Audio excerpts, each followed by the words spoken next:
tinapay. Ano ba yan? Umupo lang ako sandali doon. Tumikim ng kape ko. Ayan, naano ko. Sunog na. Nag-uusok pa. Alam nyo, nangyari din to sa amin. Kaya minsan ayaw ko rin gamitin to eh. Kasi wala siya yung automatic na mag-stop. Unlike nito, tataas na siya pag na-toast na yung bread. Ito, delikado. One time, naano din si Ayin nung nandun pa kami sa kabilang ano namin, nirerenta. Nasunog din yung pita bread niya dito dahil manipis yung pita bread. Sunog, as in talagang nag-uusok na. And then tumunog na yung alarm namin. Talagang kaba ni Ayin noon. Talagang nanginginig pa siya sa takot. Dahil alam niya pag tumunog yung alarm, mga pulis pupunta. Yun ang pagkakaalam niya noon. Grabe.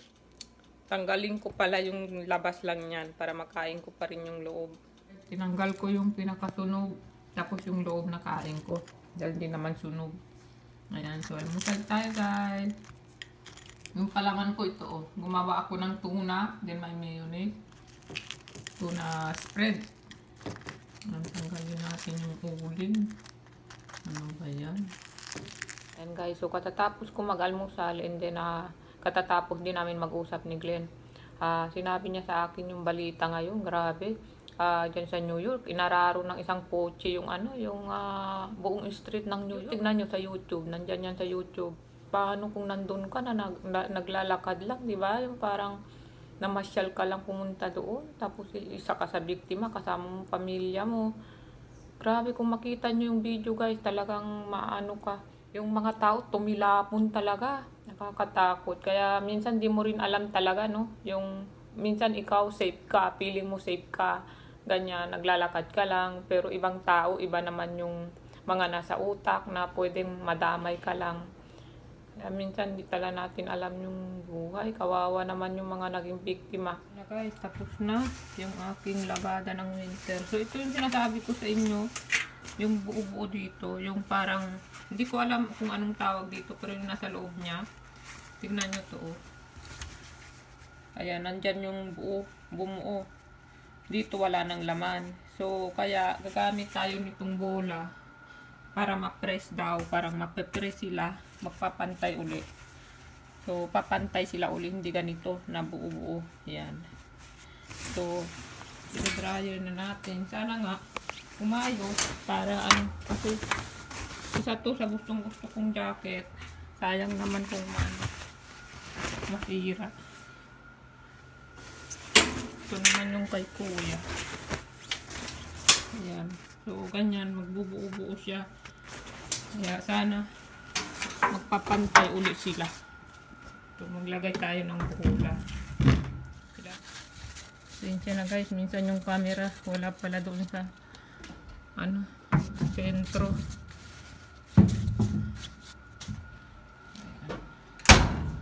So, magsisimba na kami, iwan ko na lang ito.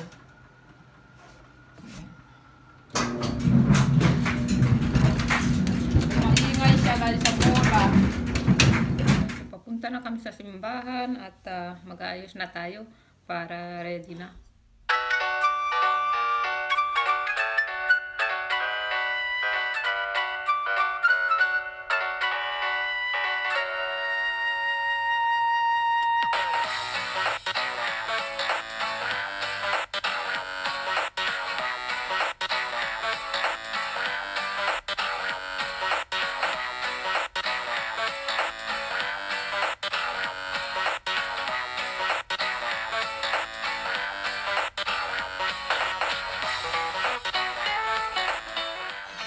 Guys, so papunta na tayo sa simbahan. Si kuya nasa CR pa rin. As usual, siya na naman ang huli. Anyways, pakita natin outfit mo yan. Kanyang Converse. Tuwan-tuwa.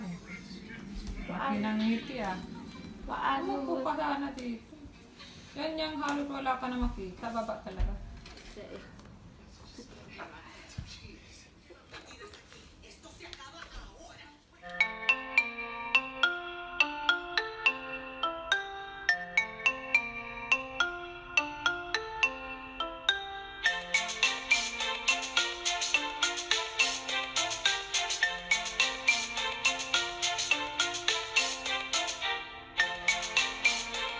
Magla-lunch lang kami. Saan tayo magla-lunch? Ano?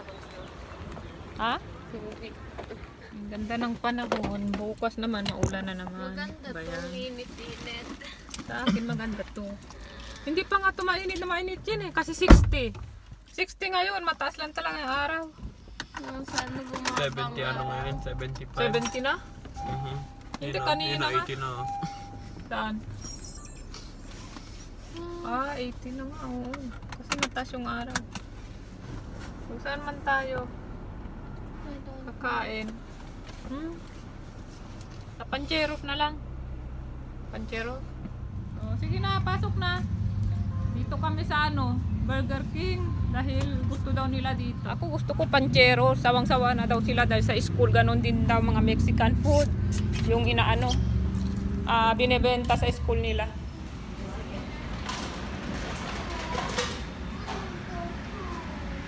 Walang tao. Yeah. Look how pretty! Ano yan, orange? No. Strawberry lemonade. Sabi eh. Doon sa text. Nandiyan naman na yung ganun. Nga eh. This is my order.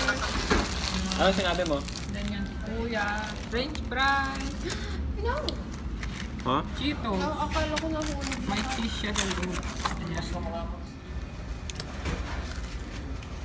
Ano yan? Crispy? Tingnan nyo sa labot. Ang ganda ng araw. Yan rin no? Open. Na pala mag-drive pa kami, kaya nga na pala yung Sa Tuesday na ako magte-take ng test. Ha? Sa Tuesday na ako magte-take ng driving test. Paralin mo lang. Nandun lang lahat. Ha? Nag-violate siya ng law, nag-U-turn siya din sa may siya sumunod sa highway siya ng U-turn. Oo nga no. Refreshing. Parang yan. Watermelon, lemon. Ayan, nag-grocery na kami. Yayayin.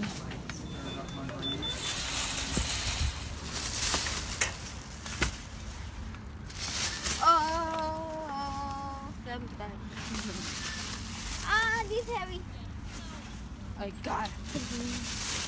Yay! Ayan guys, so kararating namin galing grocery. Hindi ko na pinahol kay Ayan kasi umakyat siya kagad, may kausap siya kasi may project daw sila. Kaya hindi na lang kami nag-haul muna. And then naglaga ako ng itlog kasi lulutuin ni Kuya yung kanyang sariling recipe. Ayan, gagawin niya mamaya, ipapakita niya sa inyo. Then bumili ako nito sa ShopRite. Ayan, so ipiprito lang ito para bukas may ulam sila dahil may pasok ako bukas. Pero si Kuya ito, ang ulam niya bukas, tsaka ibabaon ko rin ito. Masarap yung gawa ni Kuya na yun eh. Pero ngayon maglalagay kami ng mushroom. And then ayun, tingnan natin yung labada kung okay ba.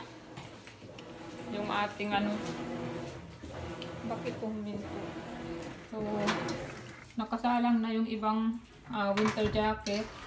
Ganito, iniwan ko lang nung pumunta kami sa simbahan. Tingnan natin kung okay ba. Sana hindi siya buo-buo. Dahil marami ng bola ang nilagay ko. Tingnan natin.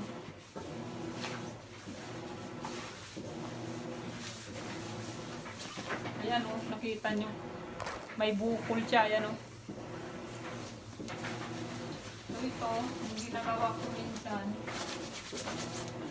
Hindi talaga maiwasan eh. Meron pa rin naging parang bukol. Kita nyo, ayan pa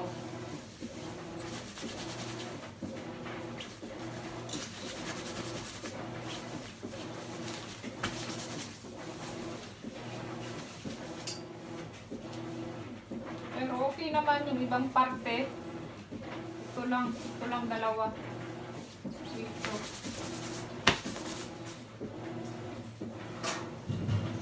Ito naman kay Kuya. Ito okay lang. Kasi wala siya masyadong buo-buo. So, tiniklop ko na yung mga scarf. Ibaba natin sila sa sa basement. Kasi nandun yung mga box natin. Yung karton, tsaka yung mamaleta kung saan natin ilalagay yan. Binababa ko to kay Ayen. Ayaw daw niya bumaba dito para daw may aswang. Takot na takot siya dito sa baba. So, ito, puno na tong maleta na to. Naglalagay ako ng plastic guys para yung alikabok yan sa plastic. Hindi sa maleta. Ayan, so nag-merienda si Ayen. Ang kapal naman yan. Kuhan mo ha, i-spread mo. Matagal-tagal na rin kami hindi na gano'n eh. Parang Nutella to, pero ibang ano lang siya. Kuya, magluluto si Kuya ng kanyang sariling recipe na na-discover. Lalagay ko sa separate video na lang para yung iba gustong manood ng yung ano lang, yung pagluluto lang, meron separate.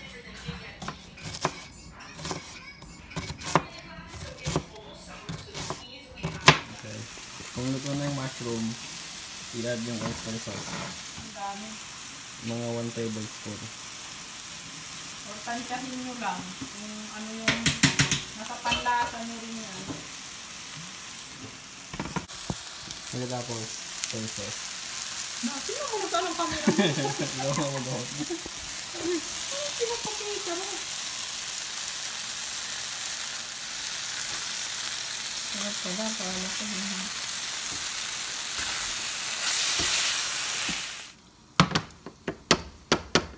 Okay na. Ayan, so luto na yung recipe ni Kuya. Originality ni Kuya ito. Madaling luto ng itlog para maiba lang ang itlog na nilaga. Binigyan ng twist. Ano? May lasa Okay na? na. Okay na? Mhm. Okay, so may ulam na tayo. Pwede ito gawin ng mga kabataan dyan na kung walang ulam, maglaga kayo ng itlog. So, ayan. Ala, kumain na agad ito ni Chef. Excited na siyang kainin ang kanyang recipe. So, baon ko rin ito bukas, guys. So, thank you for watching. Bilhin mo, thank you for watching. Dali. Thank you for watching. Ayan, so after magluto, kainin ang sariling luto. Ayan. Ang puno ng aking luluto.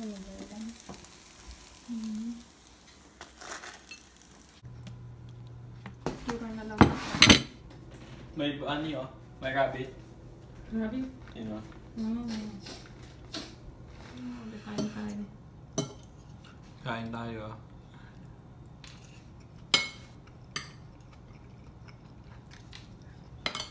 Ayan, so kain tayo. Kuya, kakain ka pa rin ha.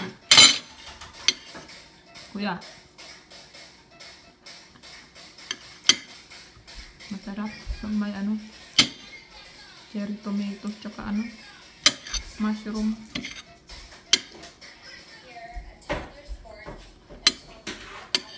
Kain.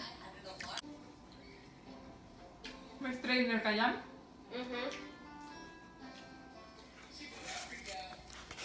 Mix. White cheese siya? Cheddar? Yeah. Kailangan mo din ito lagyan ng milk eh. Milk? Yeah. Para hindi dry. Yeah. Pero hindi ko nga lang alam kano kadaming milk.